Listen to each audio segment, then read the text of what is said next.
判决书下来的那天，他一个字都没多说。2026年7月8日，周深的工作室发了一条消息，不长，没有感叹号，没有配图，甚至没有加粗字体。大意是4起名誉权纠纷案审结了，被告败诉，需公开道歉并赔偿，赔偿款全部捐出。没有长文控诉，没有含泪直播，没有感谢所有支持我的人的排比句。他甚至没有亲自转发那条公告，好像赢了4场官司这件事跟今天吃了什么午饭一样，不值得专门拿出来说我盯着那条消息看了很久。不是因为他多么振奋人心，说实话，判决结果本身并不意外，而是因为那种沉默。在一个人人都在学如何把委屈讲成故事的年代，他选择把委屈咽下去，把判决书递出去，然后继续排练下一场演唱会的曲目。这种沉默比任何檄文都响。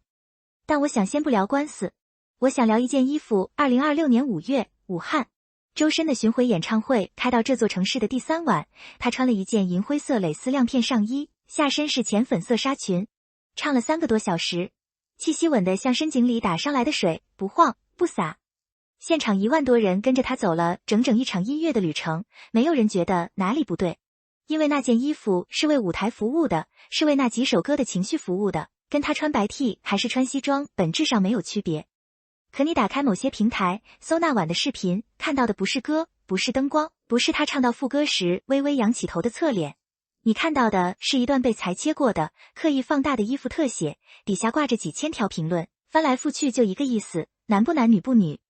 更离谱的是，有人扛着长焦镜头专门去拍场馆角落里那几个空座位，任何一场万人级别的演出，角落里有几个空位太正常了，视线遮挡区、设备区、预留通道，然后截图发出去，配文票卖不出去了。事实是那晚场内满座，场外还有一群没抢到票的人，隔着围墙听露出来的声音。再后来，有人把他父母的照片拿去恶意 P 图，2位完全跟娱乐圈无关的老人被推到几百万人面前，接受陌生人的审视和嘲笑。到这一步，你很难再用网友只是嘴碎来解释了。这是有组织的、持续的，针对一个人及其家人的围猎。而周深的回应，前面说了，是4张判决书。我有时候会想，如果时间倒回去12年，那个站在中国好声音盲选舞台上的瘦小男生，知不知道自己会走进这样一场漫长的、没有尽头的审判？2014年夏天，黑框眼镜、白 T 恤，肩窄窄的，站在那里像一根还没长开的竹子。他唱了一首《欢颜》，3个导师转身，脸上的表情不是惊喜，是困惑。杨坤转头跟那英说了句话，这女孩唱得真好。话落地的瞬间，全场安静了一拍，那一拍像一颗种子。从那天起，你到底是男是女？你能不能正常一点？你为什么要穿成这样？这些问题就像影子一样跟了他12年，不是偶尔冒出来一次，是每一次他出现在公众视野里，都会被人从角落里拽出来重新问一遍。他不是没有过难熬的时候，只是他从来不把难熬的样子给人看。所以你能理解《如约》这首歌为什么重要？这首歌录好快7年了。7年前他本该跟歌迷见面，结果被前公司偷偷上线，不到1天又悄悄撤掉，像一段被抹去的录音，从此消失在所有人的播放列表里。歌迷管他叫迷路的诗，不知道他还能不能回来，也不知道该去哪里找他。周深找了5年，不是那种轰轰烈烈的上新闻的找法，是谈判桌，是律师函，是一轮又一轮的版权拉锯，是把一首歌从别人的抽屉里一点一点拿回来的笨办法。拿回来之后，他自己当制作人，找交响乐团重新编曲，重新录音，不是修修补补，是从头来过。2026年7月25日，沈阳奥体中心，这首歌终于响了。前奏出来的时候，他的声音里有一点点不易察觉的抖，不是技巧上的失控，是忍了太久的东西突然被允许出来了。台下几万人举起灯，跟着一起唱，没有人说话，没有人喊他名字，就是唱，像一场迟到了太久的合唱，终于等到了开场。很多人流泪了，不是因为旋律多煽情，是因为在场每个人都清楚，这首歌能在这里被唱出来，背后是5年的沉默较劲。说回沈阳那晚唱到雪落下的声音时，场馆顶部开始落雪。7月的沈阳，37度的天，几万个白色光点从穹顶飘下来，落在人肩膀上、头发上、摊开的掌心里。周深站在正中间，一身白，像一封被寄了很久的信，终于到了收件人手上。他还清唱了一段欢颜，没有伴奏，没有灯光变化，就是一个人，一支麦，一段12年前的旋律。唱到一半，他停了一下，笑了一声，像是跟那个戴黑框眼镜的自己隔空打了个招呼。嘿，你后来过得还行。然后他唱了沈阳啊沈阳，那一站才有的限定曲目。他做巡演从来不走流水线，每一站都会重新挑歌，重新编排，重新设计跟观众互动的环节。你买的是同一轮巡演的票，但你坐进每一场听到的东西都不一样。他不像在完成工作，更像在跟每个城市的老朋友单独吃一顿饭，压轴式如约。唱到中间，他忽然停下来，问台下很多人问我为什么那么热爱工作。安静了2秒，那当然是因为我眼里有光，是你们给我的光亮。底下有人扯着嗓子喊回去，如果早知道是你，我们会更早一点出发。这句话砸过来的时候，我旁边好几个人同时红了眼眶。早一点出发，这5个字里面装着多少年的错过、犹豫、偏见，和后来终于鼓起勇气买下的那张票。我其实不太想罗列数据，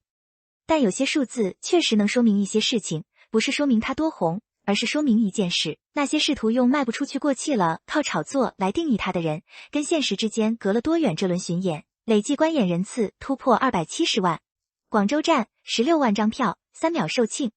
北美巡演场次、票房、观演人数全部拿下同类型第一。美国站总票房840万美元，登上 Pollstar 全球票房榜。内地歌手，第一个央视从马年春晚开始，先后4次点名提到他，不是那种客套的感谢参与，是实实在在的肯定他的作品和表达。这些数字和背书当然重要，但我始终觉得他们回答不了那个真正的问题。一个人被骂了12年，被贴了12年的标签，被造谣，被网暴，被拿家人开刀，他凭什么还能站在台上笑着说你们是我的光？凭什么是他，不是别人？我想了很久，大概是因为他从来不把那些噪音当成需要回应的对手，他不跟他们打，他绕过他们，继续走自己的路。你骂你的，我唱我的；你裁切我的衣服发视频，我排练我的下一首歌；你 P 我父母的照片，我递上起诉状，然后去录音棚待一下午。不是不在乎，是把在乎的力气全部省下来给了音乐。那天晚上，沈阳的雪下了整整1首歌的时间，散场的时候，人群往外涌，7月的热浪重新扑上来，像从一个梦里被推回现实。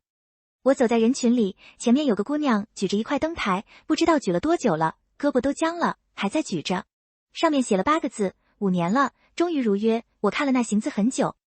忽然觉得如约这2个字说的不只是一首歌的版权回来了，也不只是一场演唱会的曲目单上多了一行字，他说的是一个承诺，不管中间隔了多少年，多少场官司，多少条恶评，多少次你不行，你不配，你不正常，他说了要唱给你听，他就一定会唱给你听。不是因为他欠谁的，是因为他跟自己较劲的方式从来不是放弃，是再来一次。写到这里，我本来想收一个漂亮的结尾，升华一下，说点什么光终究会照亮黑暗之类的话，但想了想，算了。那天散场后，我在场馆外面站了一会儿，有歌迷在聊天，有个男生说他今天唱欢颜的时候，我好像看见2014年的他了。旁边有人接话，2014年的他要是知道后来这些事，估计会哭吧。又有人说不会，他那个人哭完了还是会接着唱。我想了想，觉得这大概就是最好的总结，不是逆袭，不是复仇，不是沉冤昭雪，是一个唱歌的人，唱了12年，还在唱，声音还是那个声音，温柔还是那份温柔，只是当年那个瘦小的，被一句这女孩定在原地的人，终于走到了一个几万人跟他一起合唱的位置。他不需要谁替他道歉，他自己把路走完了，而那场7月的雪会一直在看过他的人心里慢慢落着。